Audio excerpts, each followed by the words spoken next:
Hello student, how are you? कैसे हो आप सब? आप सबका एक बार फिर से स्वागत है।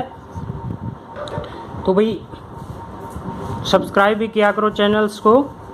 तो देखिए, आज हम कुछ इंपॉर्टेंट डेफिनेशन के बारे में डिस्कस करेंगे। जो चैप्टर हम पढ़ रहे थे लाइट, रिफ्लेक्शन और रिफ्रैक्शन का, तो डेफिनेशन आती है अपने पास pole. What is the pole? Pole क्या होता है? Centre of the reflecting surface of a spherical mirror is a point is called pole. तो देखिए, जैसे अपने पास मान लीजिए ये एक स्फेरिकल मिरर है। स्फेरिकल मिरर इस टाइप का, ये है आपका किस टाइप का मिरर है? जो अंदर की तरफ धंसा हुआ है, और ये बाहर की तरफ जो मैंने डॉटेड लाइन की है ये पॉलिश की हुई है। तो ये आपका कॉनकेव टाइप का स्फेरिकल सरफेस है, रिफ्लेक्टिंग टाइप, या ये कहें कि कॉनकेव मिरर।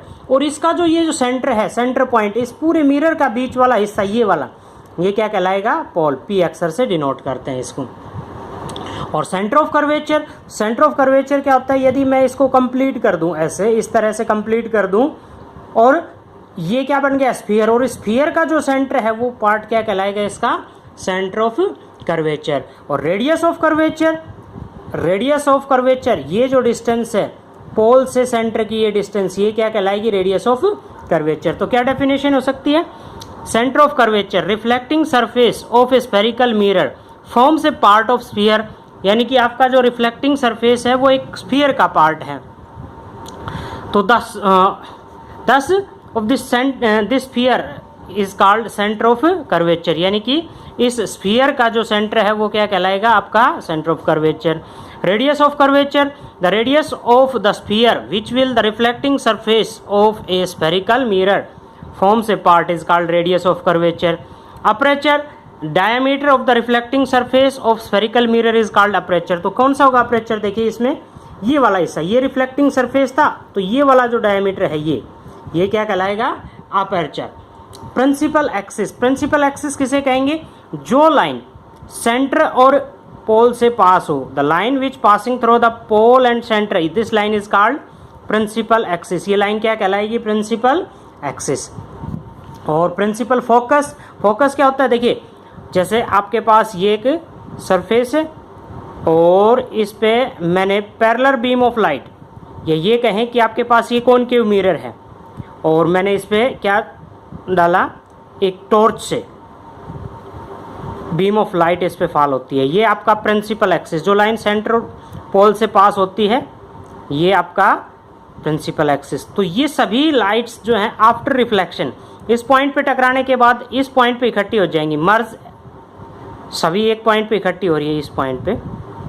तो ये जो पॉइंट है, ये पॉइंट क्या कहलाएगा? आपका फोकस, प्रिंसिपल फोकस। क्या कहेंगे? Principal focus. The ray of light coming parallel to the principal axis, principal axis के पैरेलल आने वाली ray of lights after reflection from the concave mirror meet at a point on the principal axis is called focus.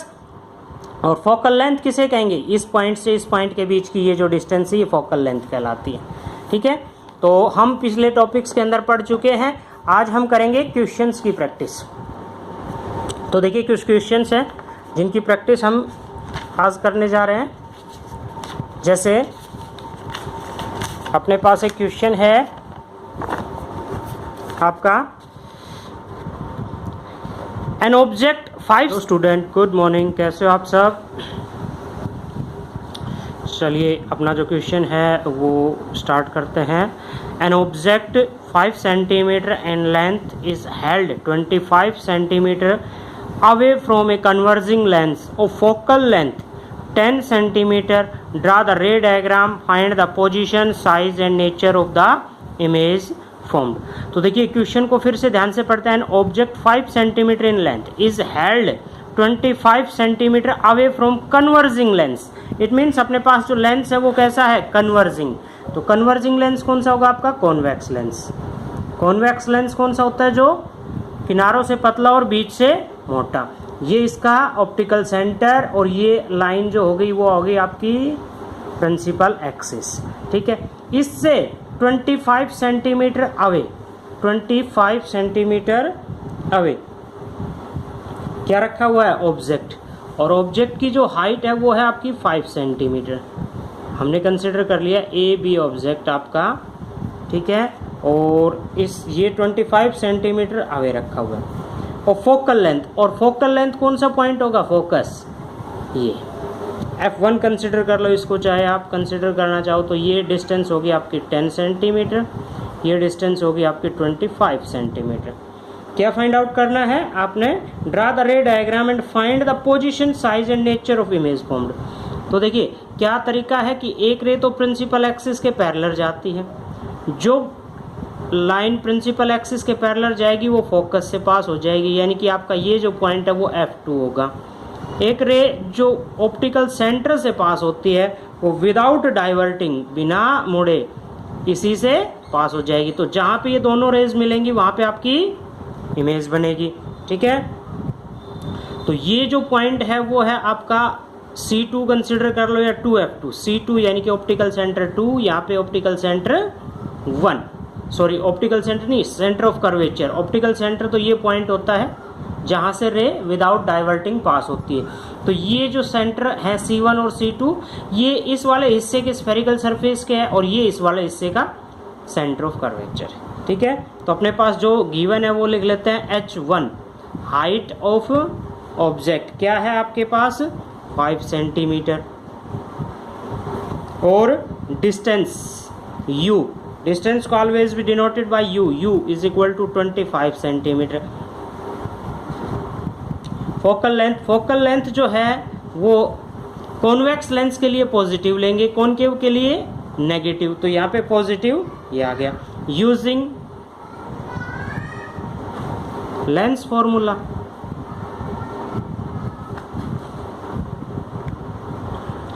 Lens formula हम इस्तेमाल करते हैं 1/v minus 1/u is equal to 1/f। Values put करते हैं 1/v is equal to 1/f minus का क्या हो जाएगा plus 1/u। 1/v is equal to 1/f की जगह पे क्या पुट कर दिया हमने 10, और u की जगह पे क्या पुट करेंगे -25। ध्यान रहे -25, because object always towards left side, और लेफ्ट साइड में जब हम रे से अपोजिट डायरेक्शन में मेजरमेंट करते हैं तो उसको क्या लेंगे नेगेटिव, ऑलवेज नेगेटिव। ऑब्जेक्ट की जो वैल्यू है वो ऑलवेज भी नेगेटिव, -25। एलसीएम ले लिया 1/v is equal to, LCM क्या आ गया इसका कंसिडर कर लेते हैं 50, ये आ गया 5 - 2 इज इक्वल टू 3/50।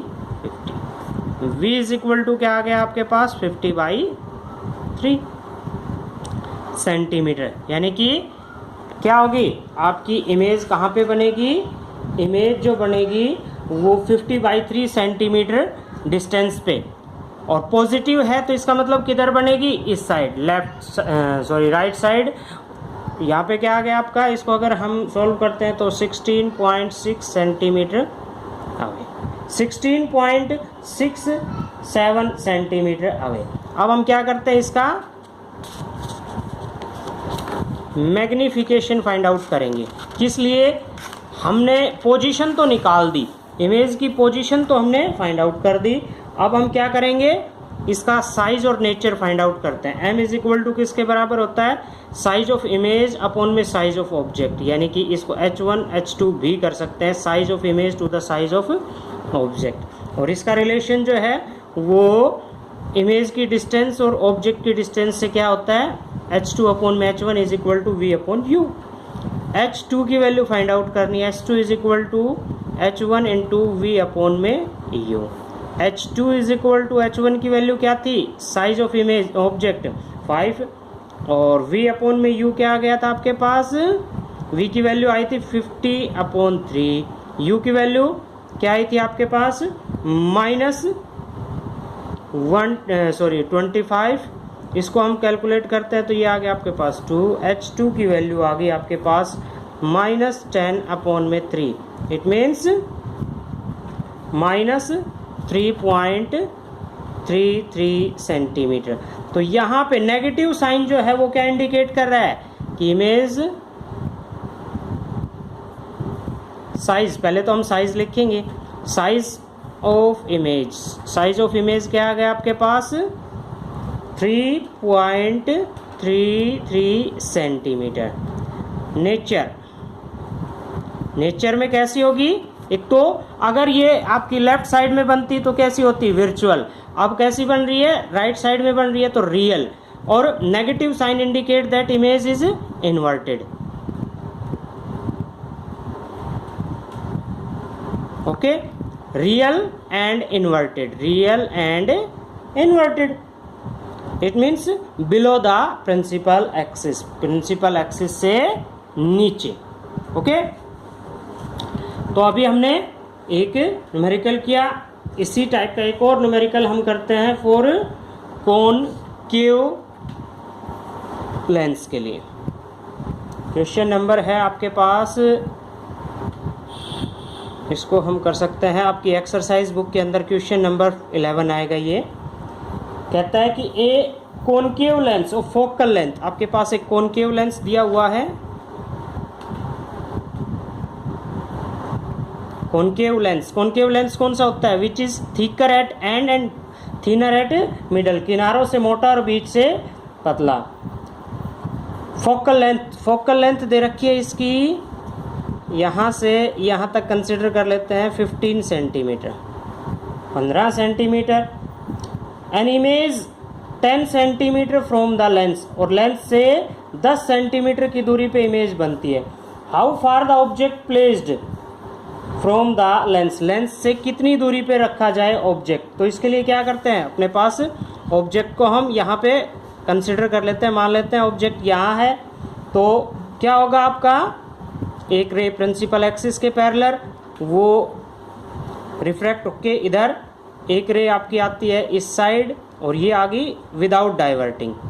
तो इन दोनों को हम पीछे खींचते हैं, ये तो आ गया आपका किससे, फोकस से पास होगी, जहाँ पे ये दोनों मीट कर रही है वहाँ पे आपकी क्या बनेगी, इमेज। इमेज कैसी बन रही है, वर्चुअल, ए बी और A dash B dash, virtual image बन रही है। कितनी डिस्टेंस पे है ये आपकी, 10 सेंटीमीटर। तो सिमिलरली जो गिवन है वो लिख लेते हैं, अपने पास क्या है, focal length, focal length given है। पिछले टॉपिक में हमने बताया था आपको कि कॉनकेव लेंस की फोकल लेंथ नेगेटिव कंसीडर करेंगे, -15 सेंटीमीटर। v की वैल्यू किधर है, v की वैल्यू भी आपकी लेफ्ट साइड में है, तो -10 सेंटीमीटर। u की वैल्यू हमने फाइंड आउट करनी है using lens formula 1/v - 1/u is equal to 1/f। ठीक है, तो 1/u को इधर ले जाओ पॉजिटिव, और इसको इधर ले आओ 1/v - 1/f। वैल्यूज पुट करते हैं, 1/u is equal to 1/-10, minus क्या हो गया, +15। 1/u इज इक्वल टू क्या आ गया, एलसीएम इसका 30, -3 + 2, आंसर आ गया -1/30। It means u is equal to क्या आ गया, -30 सेंटीमीटर। ऑब्जेक्ट की डिस्टेंस ऑफ ऑब्जेक्ट क्या आ गया आपके पास, 30 सेंटीमीटर। ओके, तो हमने लेंस पे न्यूमेरिकल करने की प्रैक्टिस की है। तो इस तरह से क्वेश्चंस करने की प्रैक्टिस आप अपनी करोगे, फिर भी कोई प्रॉब्लम रहती है तो आप मेरे पास कॉल कर सकते हैं। ओके।